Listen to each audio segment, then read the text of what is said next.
Good afternoon. Thank you for attending the session. I'd like to acknowledge the traditional owners of the land on which we meet today, the Lerkia people, and pay my respects to future, past, and present elders.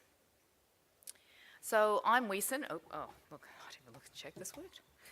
And I look after the Rural Generalist program and pathway for Queensland, as well as some other workforce vocational pathways, including Queensland country practices and some relieving services for Queensland. Today I'm going to talk about the leadership needs of our rural generalists across Queensland, including our trainees, what we've done to address those leadership challenges, and how it's been received by the participants that have gone through our program. This has been a long gestation, and I'll be describing what's essentially a 2-year journey.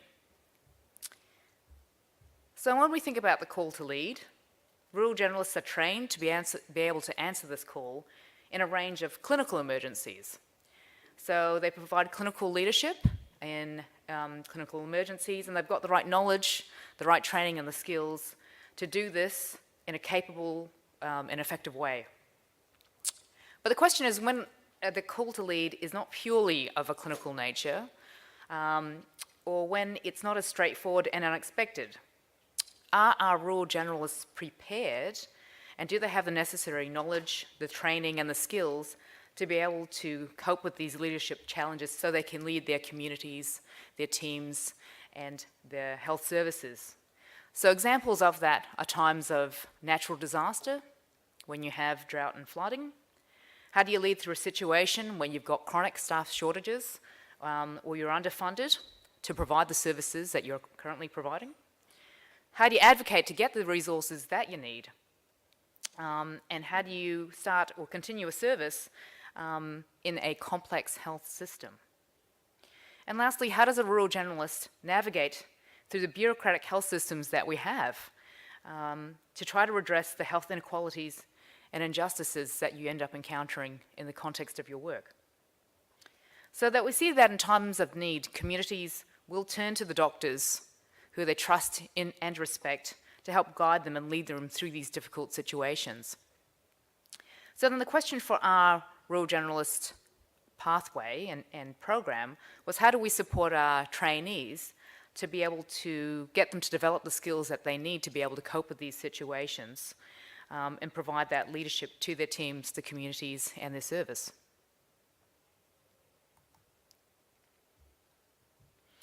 So in order to understand where the leadership element fits within our pathway and program, I think it's useful to quickly explain what the program is in Queensland, and a lot of you will be very familiar with this, but I think it's important to revisit now, especially in light of things perhaps going to a national level. So our program commenced in 2007, and it's been very successful in Queensland in graduating appropriately trained doctors that have the right skills to work in our rural and remote communities. And it's built on 4 pillars. So the first pillar, the recognition of practice, is that in the state of Queensland, rural generalist medicine since 2008 has been a recognised medical specialty like that of other medical specialties, even though at a national level this is not at the moment recognised. Part of that recognition means that at an industrial level, these doctors are also paid the same as their hospital specialist peers in metropolitan Queensland, and they receive the same base salary. The second pillar is that of value of practice, and that's closely aligned with the recognition of practice, but it's also evolved to represent the strong sense of identity and commitment of existing rural generalist supervisors and senior clinicians in training and mentoring the future generation. I'm skipping over the pathway for a sec, and the service and workforce redesign pillar is the work that Queensland Country Practice does, where they work with health services to rematch the community needing expectation to the capacity and aspiration of the future generation of rural generalists. So demonstrating how the rural generalists can be used across health services and how they can be afforded by the public health service. Now, the one that you're most familiar with, of course, is the rural generalist pathway itself, and really that's the training pipeline where interns and medical students are recruited into the pathway, and they're shepherded along and provided with mentoring and the appropriate training so that they become fellow rural generalists. Oops, sorry. So right now, the pathway supports 328 trainees across Queensland. Since its inception, we've graduated 114 fellows, and with the longitudinal work we've done, we've noticed that 70% of fellows have remained in MM4 plus locations for greater than 5 years. So that's a lot of rural generalist trainees to be supporting with a leadership program. The way we run our pathway in Queensland is entry is at the final year of medical school. They complete their pre-vocational training in generally a regional hospital, do their advanced skills training in PGY3, and enter into vocational training in PGY4 and 5. And of course, if you'd like to know more information, we actually have a trade stand in the exhibition hall. So coming back to the need to develop our leadership, so I've described already the variety of calls to lead and how they're not always of a clinical nature. I think compared to some of our metropolitan hospital specialist peers, rural generalists will be more frequently called to leadership opportunities and find themselves in leadership roles even if they're not necessarily got the skills or got necessarily the interest because of the fact that they're in small communities and small workforces. So the ability to lead and that knowledge is not necessarily innate, but in those times where you have to lead, how do we support you with those skills so you can do it in a way that you feel safe and that you can do that for your service? So we recognise that this was something that we could help provide our trainees, and in the spirit of improving the program and the workforce that we have across Queensland, we sought to work out what was the best way of developing these leadership skills. So after much deliberation as to best how to do this, we decided to seek a powerful medical professional collaboration. That was in the form of a collaboration between our rural generalist pathway, the 2 general practice colleges, and the College of Medical Administrators. So the reason we decided to partner with the College of Medical Administrators in this context was it is an AMC accredited medical college that already has an accredited program for fellowship training. And of course they have the correct curriculum to be able to provide medical leadership and management training to the medical profession. In 2016, we launched this program in Toowoomba, where we had representatives from each of the organisations commit to signing up to a collaboration with clear intent about what we were going to do to develop rural generalist trainees' leadership and management capabilities. So I think you're familiar with most of the people here. In the middle there is actually my chief executive, so part of our program is part of the Darling Downs Hospital and Health Service. So the shared leadership intent was to work together to build a program that was appropriate for the Queensland rural generalist doctors. So we'd work together to develop the actual program itself, work together to understand how to mutually recognise the leadership elements of all the existing programs and curricula, including what was offered by Queensland Health and the programs that people, or our doctors, might do through Queensland Health, and work out how to embed elements of leadership through the actual training pathway. So here was the strategy behind it all. Firstly, it was to strengthen the ability of well-known existing rural generalist fellow leaders across our state. This would help to build a foundation of mentors and supervisors for our trainees as they came to the pathway and did their training. It would provide networking of existing rural generalist leaders at that state level and connect them with other people in leadership roles across the state and at a national level. We would build relationships between the rural generalist leaders going through the program and the RACMA faculty, and a lot of the RACMA, so the faculty providing the training, were actually fellow medical administrators in leadership roles like EDMS or DMS roles across Queensland. So those relationships would be built by being part of the program. What would end up happening as a result of the program is that doctors would end up with a recognised credential, and in this context, it would be an associate fellowship with the College of Medical Administrators, which had inbuilt to it ongoing professional development and CPD requirements. And that would help to further professionalise leadership and management capability through the recognition and the ability to have postnominals that were required to be maintained by the College of Medical Administrators. So in working with RACMA, we looked at what sort of program and what sort of curriculum for leadership and management training would our Rural Generalist Fellows undertake. So they had already done some work with Victoria, with the VMO,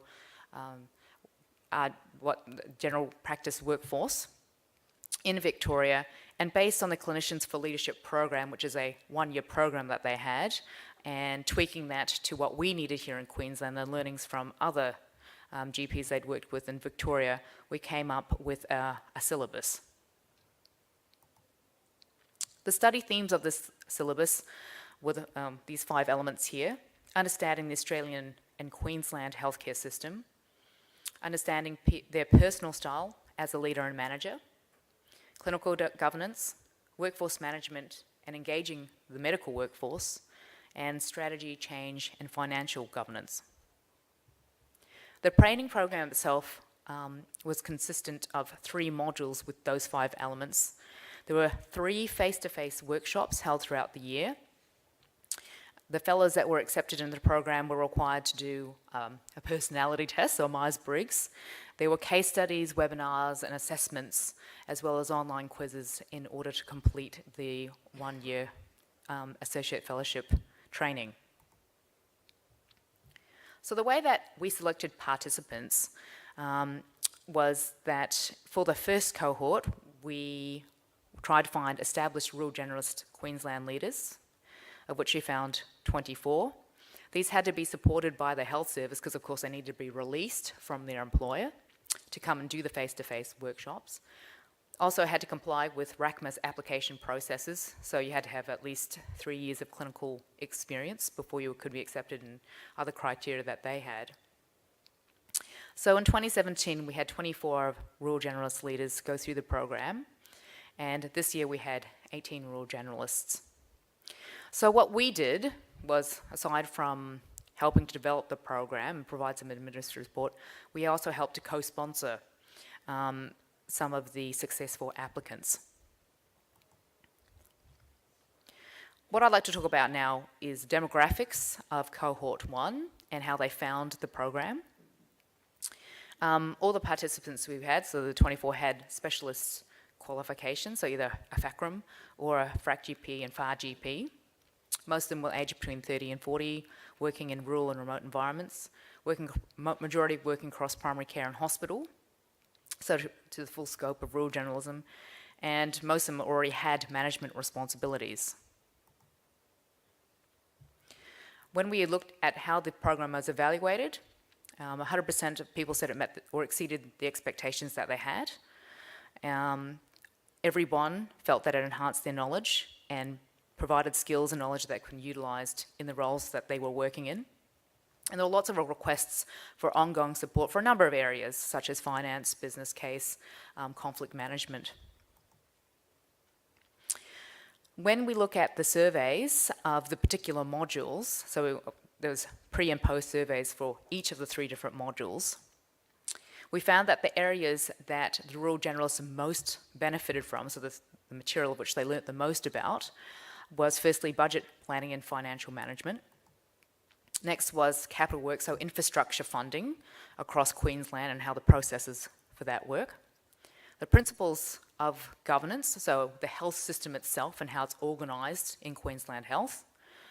The performance framework, so what are health services measured on? So what are the KPIs, such as NEAT, so the targets through emergency time and surgical waiting list times, and how budgets were actually allocated to each of the health service. So here's just some commentary from some of our rural generalists that you may recognize. Go, Adam. Come on, Adam. You can do it. No. Why is he not working? It was working so well when I tested it before. Isn't that right, Mr. Man at the back? I am.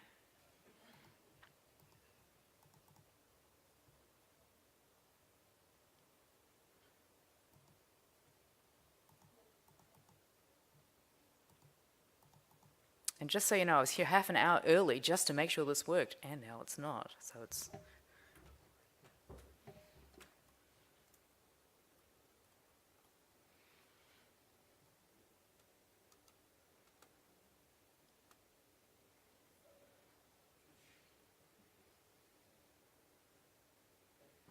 worked before, right? Oh, it's like the best part. You don't have to listen to me for a whole, like...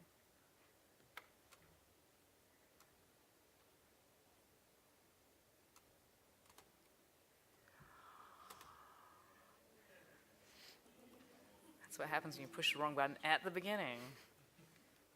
Okay.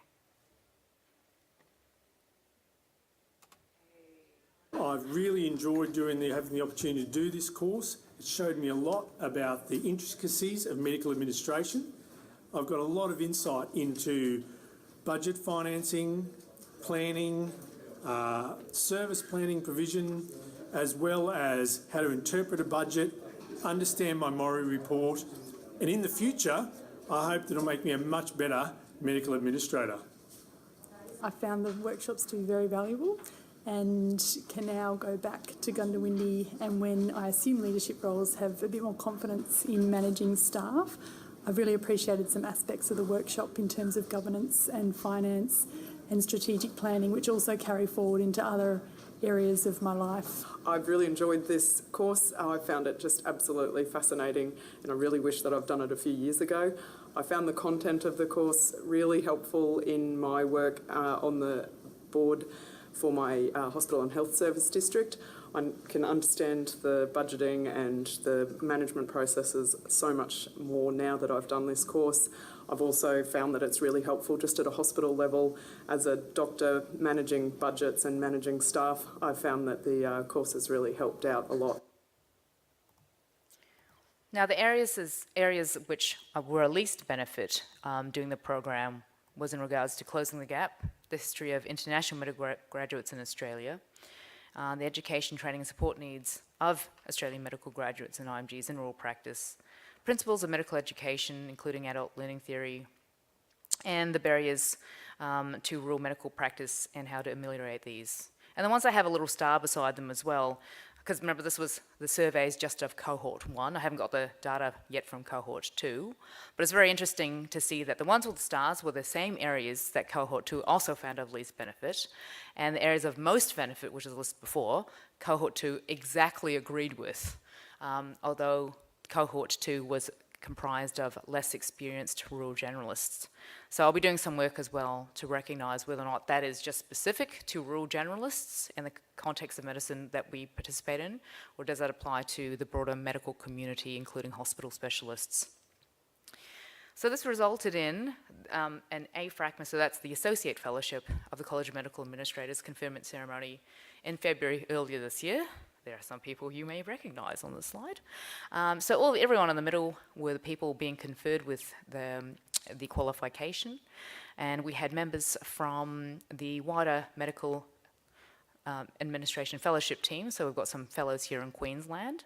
We've got college faculty from RACMA, the RTOs, Chief Executive of RACMA, the Queensland Jurisdictional President of RACMA, and of course we had the Emeritus Professor Paul Worley give the welcoming and award speech, and as well as representatives of RACGP and ACRM.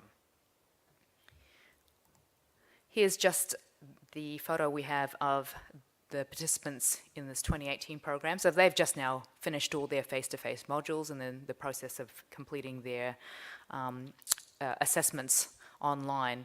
And when that finishes up, we'll be issuing out a survey to see how they found the program as well. So there are definitely some other benefits of the program, including that peer support and networking, but perhaps I'll let Dan explain how he found it. Putting these learnings in place, it'll enable me to advocate better for services in my communities and to work more collaboratively with our finance people to essentially deliver the services we need for rural Queensland. I've found this Leadership for Clinicians course to be absolutely excellent. It's filled in a lot of the knowledge that I've sort of lacked.